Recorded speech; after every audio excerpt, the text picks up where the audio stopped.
ओम नमः सिद्धेभ्य ओम जय जय जय नमोस्तु नमोस्तु नमोस्तु नमो हरियंताणम नमो सिद्धाणम नमो आर्याणम नमो वैजयानम सवितावणम ओकारं बिंदु संयुक्तं नित्यं ध्यायन्ति योगिने कामदं मुग्धं च ओंकाराय नमो नमः अविरल शब्द गुणोत्प्रक्षालित सकल भूतल मल कलंका सरस्वती अतु नो दूरितन अज्ञान तिमिरंधानां ज्ञानांजन शलाकया चक्षुरुन्मिलितं येन तस्मै श्री गुरुवे नमः श्री गुरुवे नमः सकल कलु विध्वंसकं शेषां परिवर्धकं धर्म संबंधकं भव्य जीव मन प्रतिबोधकारकमिदं अस्य मूल गणकर्ता ऋषि सर्वज्ञ देवा तद्गण गणकर्ता ऋषि गंधर्व देवा प्रतिगंधर्व देवा तेषां वज्रो सामाद्यं श्री रविसेनाचार्येण विरचितं सर्वेश्वतार साव्यदन्ता श्रवन्तु मंगलम भगवान वीरो मंगलम गौतमो गणि मंगलम कून कून आद्यो जैन धर्मोस्तु मंगलम सर्वमंगल मांगल्यम सर्वकल्याणकारकम प्रधानम सर्वधर्माणाम जैनम जयतु शासनम रत्नम जैनम जयतु शासनम। अब तो मेरे से तेज पढ़ते हो तुम लोग। हाँ, इन दोनों को अच्छा याद हो गया। मेरे को 2-3 शब्दों में दिक्कत है। ऐसा है, बच्चों की मेमोरी हमारे से अच्छी तो होती ही है और होनी भी चाहिए। खैर अभी है ना, इनकी लाइफ की स्टार्टिंग है, इन्हें बहुत कुछ पढ़ना है।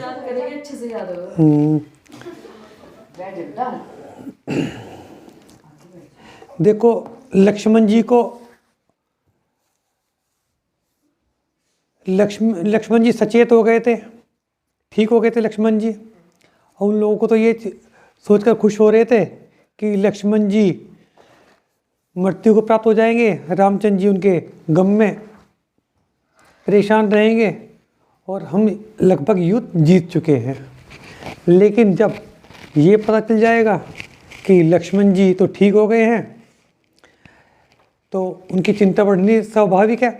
अब रावण बहुरूपणी विद्या को साधने के लिए प्रयास कर रहे हैं। बहुरूपणी का मतलब क्या है? जैसा चाहे वैसा रूप धारण कर ले। तब रावण ने अपने पुत्रों तथा भाइयों को बचाने के लिए बहुरूपणी विद्या का सहारा लेने का निश्चय लिया।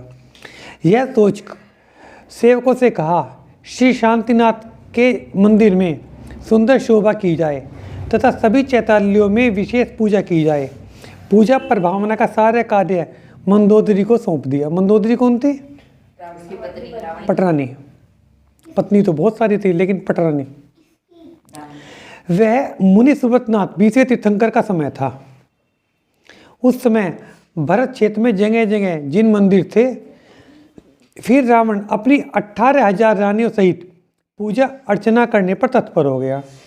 मंदोदरी को आज्ञा दी कि तुम मंत्री तथा कोटपालों से नगर में यह सूचना करा दो कि सब लोग जैन धर्म के कार्य में लग जाएं, जिन शासन के नियमों में ध्यान लगाएं तथा जब तक मेरा नियम पूरा नहीं हो जाता यह धर्म प्रभावना चलती रहे। अगर कोई इस नियम को तोड़ेगा तो उसे सजा मिलेगी। मंदोदरी ने मंत्री तथा कोटपालों को आदेश दिया। सारी लंका धर्म ध्यान में लीन होने लगी। श्री राम की सेना के गुप्तचर को यह सूचना लाए कि रावण बहुरूपणी विद्या सिद्धि के लिए श्री शांतिनाथ भगवान के जिन मंदिर में साधना कर रहा है। अच्छा देखो, शासन काल तो चल रहा था 20वें तीर्थंकर का और ये पूजा कर रहे थे शांतिनाथ भगवान की। शांतिनाथ भगवान कौन से तीर्थंकर हैं? 16वें तीर्थंकर हैं। उनका जन्म कौन से जगह पर हुआ था? उनके 4 कल्याणक हसनपुर में और 5 कल्याणक शिखर जी में। ठीक है ना, बिल्कुल सिंपल सी बात है। शांतिनाथ भगवान के जिन मंदिर में साधना कर रहा है 24 दिन में वह बहुरूपणी विद्या सिद्ध हो सकती है। यह विद्या इतनी प्रबल है कि देवों का मद हर ले। इसलिए सारे कपिध्वज नायकों, कपिध्वज नायकों का मतलब वानर वंशियों ने यह विचार किया कि जो नियम धारण कर विद्या साध रहा है इसको इतना क्रोध उत्पन्न किया जाए अगर इसने यह विद्या सिद्ध कर ली तो देवों से भी नहीं जीता जा सकता। तब विभीषण ने कहा, क्रोध शीघ्र पैदा करने का कुछ उपाय तो होना ही चाहिए। सबने मंत्रणा कर राम से कहा, यही समय है लंका को जीतने का। रावण के कार्य में विघ्न डालिए तथा जो आपको करना है वह कीजिए। यह सुनकर राम ने कहा, हे विद्याधर, मुझे आपसे ऐसी मूर्खता की बात की उम्मीद नहीं थी। वे लोग आपस में सोच रहे थे कि रावण को क्रोध लाया जाए। देखो, इस मामले में कुछ भी कर सकते हैं।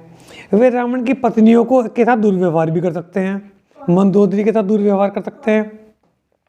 विद्याधर, क्योंकि रावण को क्रोध दिलवाना है। अगर रावण क्रोध करेगा तो क्या होगा, उसकी साधना भंग हो जाएगी। ठीक है ना। तो उनके दिमाग में ये होता है कि किसी से तो क्रोध लाया जाए। क्रोध इससे तो होने का नहीं कि उनकी एक ईंट तोड़ देंगे तो उन्हें क्रोध आ जाएगा, या उन्हें कुछ थोड़ा बहुत नुकसान कर देंगे तो क्रोध आ जाएगा। क्रोध लाने के लिए कुछ ज़्यादा कुछ करना पड़ेगा। ठीक है ना। तो रामचंद्र जी को ये लगा कि ये चीज़ धर्म के अनुकूल नहीं है। तो उन्होंने कहा कि मुझे आपसे ऐसी मूर्खता की उम्मीद नहीं थी। क्षत्रिय के कुल का यह धर्म नहीं है। अपने कुल की रीति है, जो डरकर भाग रहा हो उसका वध न किया जाए। यह तो नियमधारी जिन मंदिर में विराजे उनके विरुद्ध कोई भी उपद्रव किस तरह किया जा सकता है। मतलब ये कह रहे हैं कि अगर कोई हमारे से डर के ही भाग रहा है, हम उसी पर वार नहीं करने के, और जो मंदिर में जाके बैठ गया पूजा कर रहा है, हम उस पर कैसे वार करेंगे।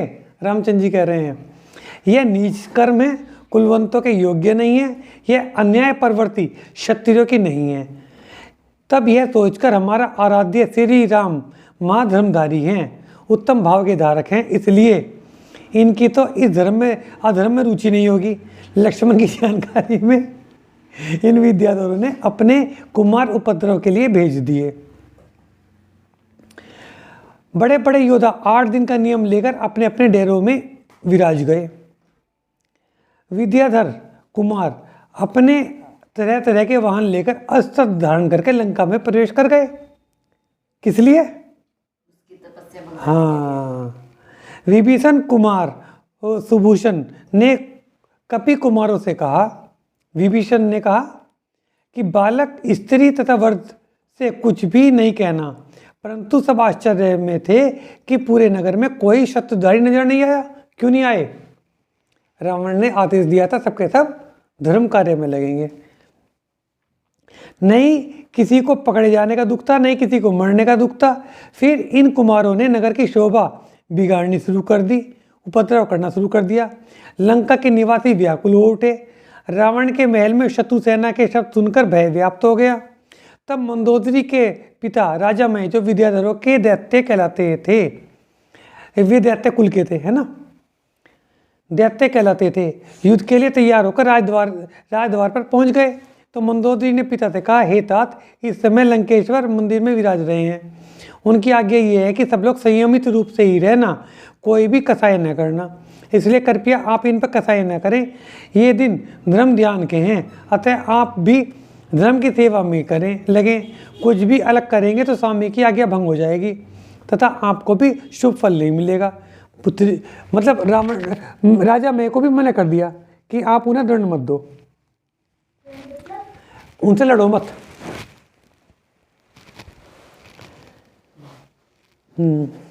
पुत्री की ये बात सुनकर राजा मय ने अपने शस्त्र उतार कर रख दिए तथा जिन मंदिर में प्रवेश किया। उधर वानर वंशी कुमारों ने निज मर्यादा को तजकर नगर के कोट तोड़ दिए, वज्र के कपाटों को भी नुकसान पहुंचाया, दरवाजे उखाड़ कर फेंक दिए, पूरे नगर में आतंक फैला दिया। इस भांति लोगों को परेशान देख श्री शांतिनाथ मंदिर के रक्षक देव माँ भैरव का आकार धारण कर मंदिर से निकले। जो रक्षक देव थे मंदिर के, वे आए। उन्हें देखकर वानर कुमार व्याकुल हुए तो उनकी सहायता के लिए सेना भी आ गई। भयंकर युद्ध होने लगा। मंदिर के रक्षक देव क्षण क्षण में अपना रूप बदल लेते थे। उनकी मार न सहकर वानरवंशी कुमार भागकर सेना में छुप गए। फिर दोनों यक्ष पीछे पीछे राम के पास ही पहुंच गए, राम की स्तुति की और फिर कहने लगे, तुम तो महाधर्मात्मा राजा दशरथ के पुत्र तथा अयोग्य कर्म के त्यागी हो। जो काम मतलब आपके योग्य नहीं है, आप ऐसा काम कर ही नहीं सकते। कौन कह रहा? सुनने, तुम बताओ। वो जो देव आया था, जो देव वो करता था, तुम बताओ। सुन नहीं रही तुम, है ना? जो देव वो मंदिर की वो करता था। हाँ, मंदिर के रक्षक देव। देखो छोटे छोटे बच्चे बता रहे, बेटा सुनो, है ना? तो उन्होंने रामचंद्र जी से कहा कि जो काम अयोग्य है, जो काम अनैतिक है, जो काम अनैतिक है, आप तो वो कर ही नहीं सकते। लेकिन अगर राम नहीं कर रहे, राम के सेवक कर रहे, तो कौन कर रहा? अनुमोदना लगेगी। इसलिए उन्होंने रामचंद्र जी से कहा, ठीक है ना? तो इस तरह की बात सुनकर राम के प्रिय गरुड़ केतु लक्ष्मण ने कहा, हे राम, उनके प्राणों से भी प्यारी पत्नी सीता ने को जब तुम्हारा परम प्रिय तथा कथित धर्मात्मा राजा रावण हर कर लंका में लाया था, तब आप लोग कहाँ थे, क्या कर रहे थे? उस देव से पूछा लक्ष्मण जी ने। हे यक्षेंद्र, हमें आपके विरुद्ध कौन सा अपराध किया है? हम आपको तो कुछ नहीं कह रहे, आप क्यों आ रहे हैं यहाँ? हमने आपके विरुद्ध कौन सा अपराध किया है? फिर आप लोग क्यों नेत्रों को संध्या के सूर्य के समान सदस लाल करके यहाँ आ गए? आपको गुस्सा क्यों आ रहा है? लक्ष्मण जी कह रहे हैं तो श्री राम को अपराधी कह रहे हो, क्या यह सब उचित है? तब राजा सुग्रीव ने कहा, हे यक्षेंद्र, क्रोध को त्यज दो। अब हम लंका में उपद्रव नहीं किए करेंगे। पर सच बात यह है, तुम्हारा प्रिय रावण बहुरूपणी विद्या सिद्ध कर रहा है। अगर कदाचित उसने यह विद्या सिद्ध कर ली, तब फिर उसके समक्ष कोई नहीं टिक सकेगा, फिर किसी के हाथों प्राप्त नहीं हो सकेगा, ना मरा जा सकेगा। इसलिए वह क्षमावंत होकर विद्या साध रहा है। हम उसे क्रोध दिलाना चाहते हैं जिससे वह विद्या न साध सके। तब यक्ष ने कहा, आप कुछ भी करो, परंतु लंका के एक तिनके को भी नुकसान नहीं होना चाहिए, तथा आप लोग रावण की पूजा विधि में बाधा मत पहुंचाओ। किसी भी अन्य उपाय से क्रोध पैदा करो। रावण तो बहुत दृढ़ निश्चय वाला है तथा इस समय उसको क्रोध लाना बहुत ही कठिन है। शिकायत करने आए दोनों यक्ष इससे समझाने पर लज्जित होकर वापस चले गए। उन्होंने समझा दिया, उन्होंने कह दिया कि आपको है ना कुछ भी करना है, लेकिन ऐसा ना तो लंका को तोड़ो और ना ही उसके विघन डालो। आपको गुस्सा दिलवाना है तो कुछ और तरीका अपनाओ। तब पूर्णभद्र तथा मणिभद्र यक्षों को शांत हुआ समझकर राजकुमार अंगद ने लंका में प्रवेश किया। लंका के कीकंद नाम के हाथी को पूरी तरह सजाया गया। उस पर सवार होकर वह बहुत से मंत्री एवं योद्धाओं के अतिरिक्त सेना की टुकड़ियों की बारात की भांति सजाकर लंका के राजपथ पर शोरगुल करते हुए बाजे बजाते हुए घूमने लगे। फिर यह बारात रावण के महल में पहुंच गई। अतुल संपदा, अतुलनीय शोभायमान वह महल भी अपने आप में अद्भुत दिख रहा था। उस महल में स्थित श्री शांतिनाथ जिनेश्वर के मंदिर को खोजने में भी बड़ी कठिनाई आई, पर मंदिर को देखकर सब आश्चर्य से ठगे रह गए। उस मंदिर की रचना वह शोभा वर्णनातीत है, वर्णन नहीं किया सकता, वर्णनातीत है। सबको द्वार पर ही छोड़कर अकेला अंगद मंदिर के अंदर गया तथा भगवान की विधि पूर्वक स्तुति की। जमीन पर दंडवत होकर वंदना कर 3 परिक्रमा ली। रावण वहीं पर पद्मासन में बैठकर विद्या ध्यान कर रहा था। अंगद रावण से कहने लगा, हे रावण, अब करो न अपनी बात।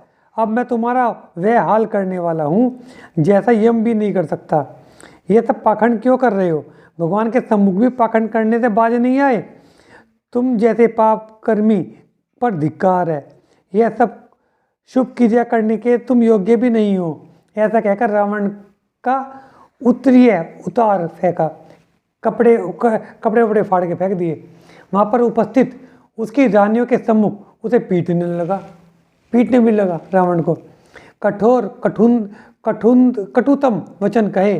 फिर रावण के पास रखे पुष्प उठा लिए, शरण कमल पर विराजमान भगवान की पूजा में वे चढ़ा दिए। फिर कटु वचन कहे।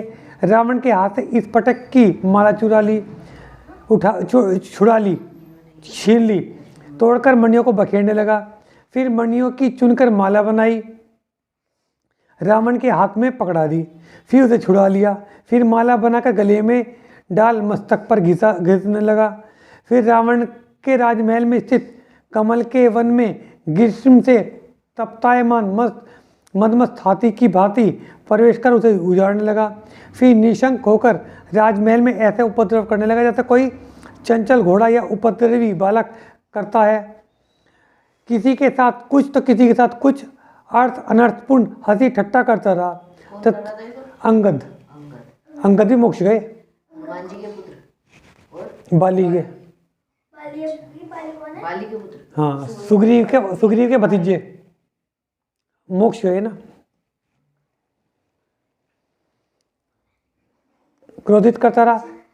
फिर रावण से कहा, हे अधम राक्षस, तू कपट कर सीता का हरण किया है। अब हम सबके सामने तुम्हारी रानियों का हरण करते हैं। अगर तुम्हारे अंदर शक्ति है तो मुझे रोक लो। यह कहकर उसने पटरानी मंदोदरी की चोटी को पकड़ लिया तथा खींचता हुआ रावण के समक्ष ले गया, जैसे कोई मृगराज मृगी को पकड़ कर लेके जाता है। रावण को कहने लगा, देख तुम्हारी पटरानी तुम्हारे जीवन से भी ज़्यादा प्यारी रानी मंदोदरी को हम हरण करके ले जाते हैं। अब यह राजा सुग्रीव की चमर ग्रहणी होगी, चमर ढोलने वाली दासी, जबकि बड़ी भाभी ही लगती है विभीषण की। मंदोदरी की आंखों में आंसू भरकर विलाप पड़ने लगी। कभी रावण के पैर पकड़े तो कभी रावण की भुजाओं का सहारा लेने की कोशिश करती हुई पति से गुहार करती रही, हे नाथ मेरी रक्षा करो, मेरी ऐसी निकृष्ट दशा हो रही है, आप मेरी तरफ देख क्यों नहीं रहे हैं? अब भी क्या तुम बदल गए हो? तुम मेरे स्वामी जगतपति रावण ही हो या कोई और हो? जिस प्रकार निर्ग्रंथ मुनि की वितरागता होती है वैसी वितरागता तुमने धारण कर ली है, परंतु ऐसे दुख में यह अवस्था कहाँ? धिक्कार है तुम्हारे बल को, जो ऐसे पापी का सिर खड़क से काट कर न फेंका। तुम महाबलवान चांद सूर्य के समान हो, ऐसे भिखारी का क्या अस्तित्व है तुम्हारे लिए? हे लंकेश्वर, ये कैसा ध्यान लगाया है? किसी की सुन रहे हो न किसी को देख रहे हो। अर्थ पर्यंकासन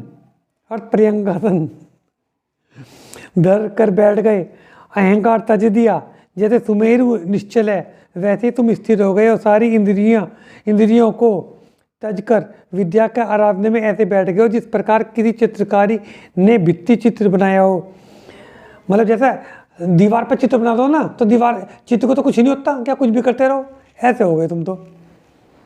जिस प्रकार राम सीता का चिंतन करते हैं तुम भी विद्या का चिंतन कर रहे हो। जब इस भांति मंदोदरी रावण को पुकार रही थी उस समय दसों दिशाएं जय जयकार की प्रतिध्वनि से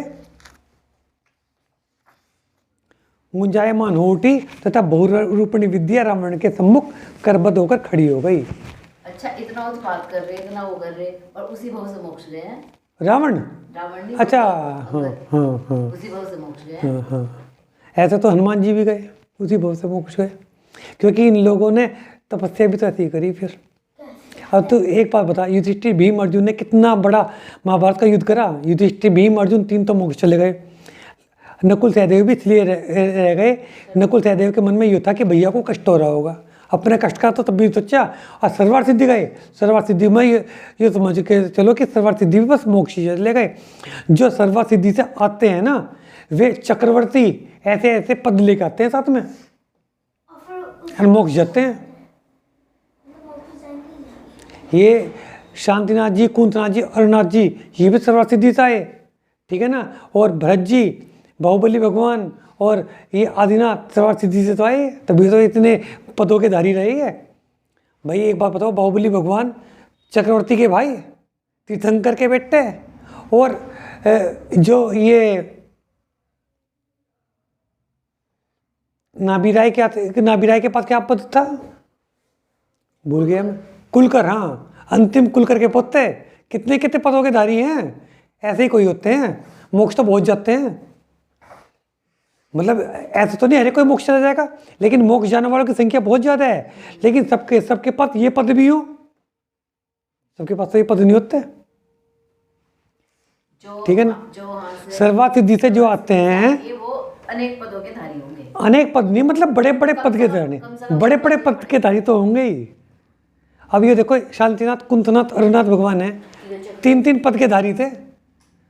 कामदेव, तीर्थंकर और चक्रवर्ती 3-3 पद के धारी थे। कामदेव क्या होता है?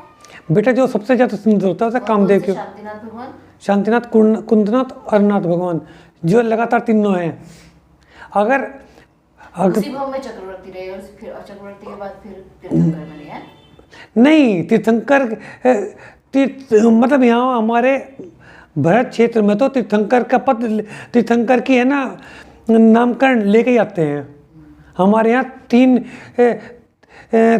कल्याणक वाले तीर्थंकर नहीं होते, हमारे यहाँ तो 5 कल्याणक वाले तीर्थंकर होते हैं। तो तीर्थंकर नामकरण तो उनके पास पहले से ही होता है। और चक्रवर्ती जैसे बताया, जिनके यहाँ चक्ररत्न उत्पन्न हो जाएगा वो चक्रवर्ती तो बनेंगे ही। सर चक्रवर्ती कल्याणक वाले तीर्थंकर कौन? बेटा 3 कल्याणक वाले तीर्थंकर होते हैं विदेह क्षेत्र में। विदेह क्षेत्र में जरूरी नहीं कि उनका पहले से पहले, देखो तीर्थंकर पद की का जो उदय आता है, तीर्थंकर एक नामकर्म की एक प्रकृति है। 16 कारण भावना जो भावता है उनसे तीर्थंकर भी एक कर्म की प्रकृति है। जैसे कर्म होते हैं ना, तो 8 कर्म में कौन कौन से कर्म हैं? तो जो नाम कर्म है ना, तो नाम कर्म की जो 93वीं प्रकृति है वो तीर्थंकर प्रकृति है। तीर्थंकर यानी कि कर्म है, तीर्थंकर कर्म है। जैसे और कर्म उदय में आते हैं, ये भी उदय में आता है। ये उदय में कब आता है? ये उदय में आता है 13वें गुण स्थान में। उसी के कारण समोसरण की रचना होती है। समोसरण की रचना जो होती है उसी के कारण होती है, ठीक है ना। और हमारे यहाँ भरत क्षेत्र में या ऐरावत क्षेत्र में तो नामकर्म, ये तीर्थंकर नामकर्म के साथ ही जन्म होता है, तभी 16 सपने दिखाई देते हैं।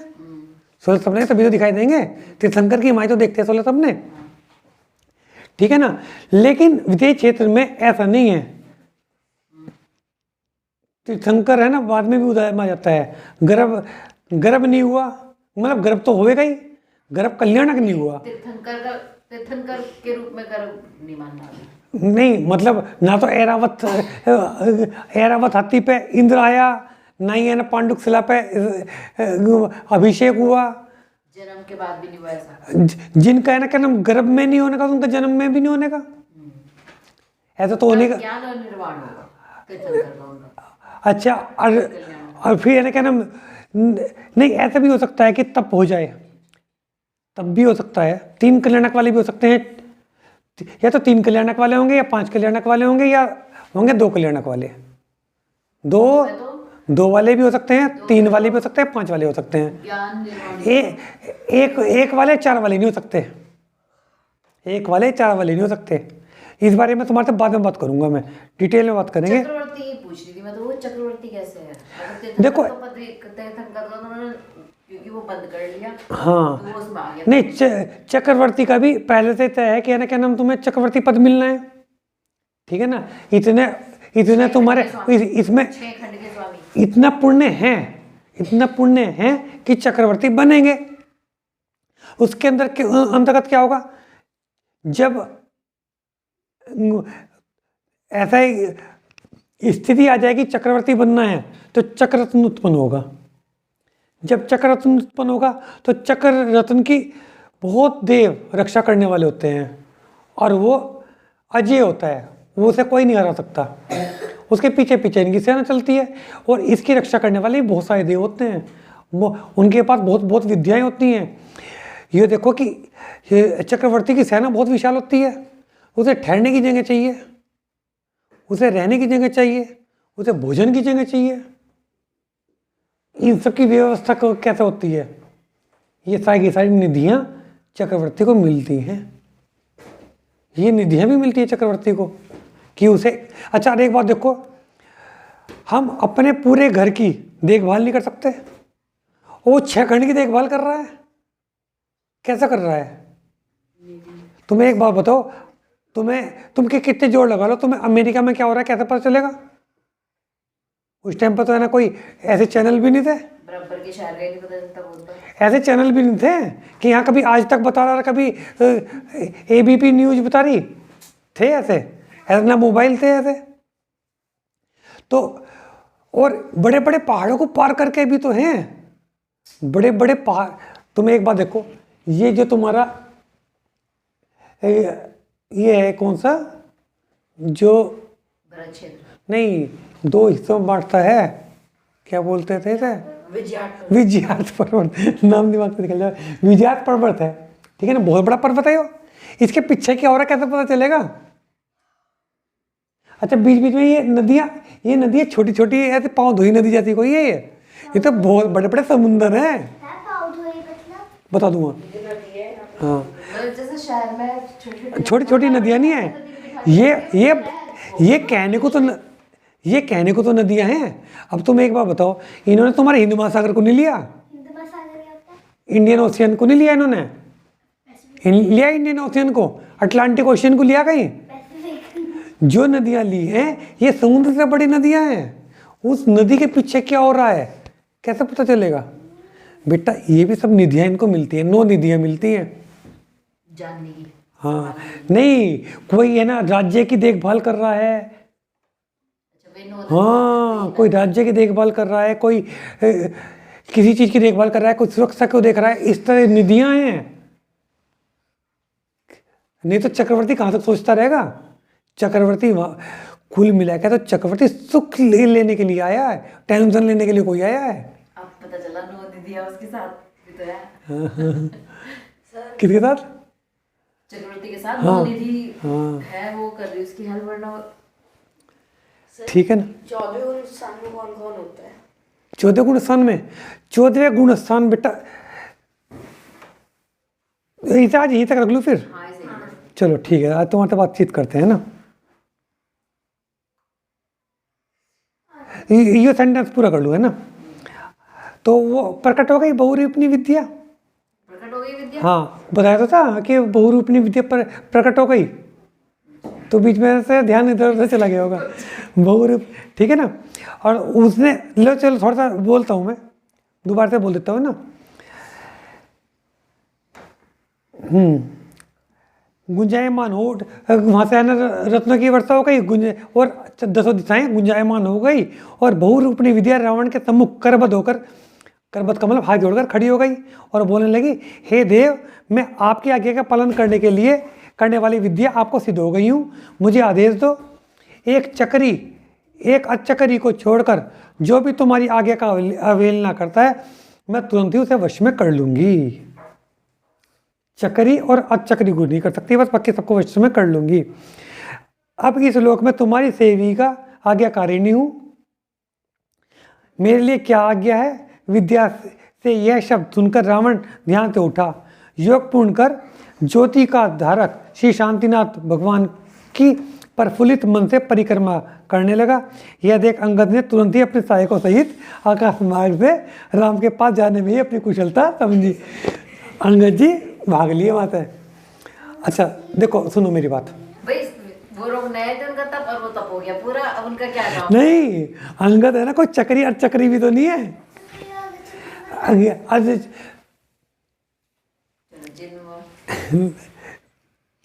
मतलब एक बात इसी के साथ बोलना है, या है ना कि हम हटा दें तब बोलने बातचीत करें? बोलो। पापा 8:40 हो गए हैं? 8:40 हो गए अभी तक तो। अरे हो गया भाई टाइम, चलो पहले वो कर लेते हैं ना। हे जग मैया जन्म दुख मेट दो, जिनवाणी जग मैया जन्म दुख मेट दो, जन्म दुख मेट दो, दुख मेट दो, जिनवाणी जग मैया जन्म दुख मेट दो। समोसन सा मेल तुम्हारा गणधर जैसे भैया, समोसन सा मेल तुम्हारा गणधर जैसे भैया, कूंद कूंद से पुत्र तुम्हारे तीर्थंकर से सही, जन्म दुख मेट दो, जिनवाणी जग मैया जन्म दुख मेट दो। तुझे द्रव्य बताए हो उपकारी मैया, साथ तुझे द्रव्य बताए हो उपकारी, जो भी शरण में आया उसकी पार लगा दो नैया, जन दुख मेट दो, जिनवाणी जग मैया जन्म दुख मेट दो। संकट मोचन नाम तुम्हारा, तुम हो जग की मैया। संकट मोचन तुम्हारा, तुम हो जग की मैया। हाथ जोड़कर तीर्थ नवाऊं पढ़ूं तुम्हारे जन्म दुख मेट दो, जिनवाणी जग मैया जन्म दुख मेट दो। या वाणी के ज्ञान से सूझे लोकालोक, सोवानी मस्तक नमो सारा दे तू दो। हे जनवाणी भारती तो एक पूजन है, जो तेरी शरणा गए सो पावे सुख चैन। माता की जय। जय जिने।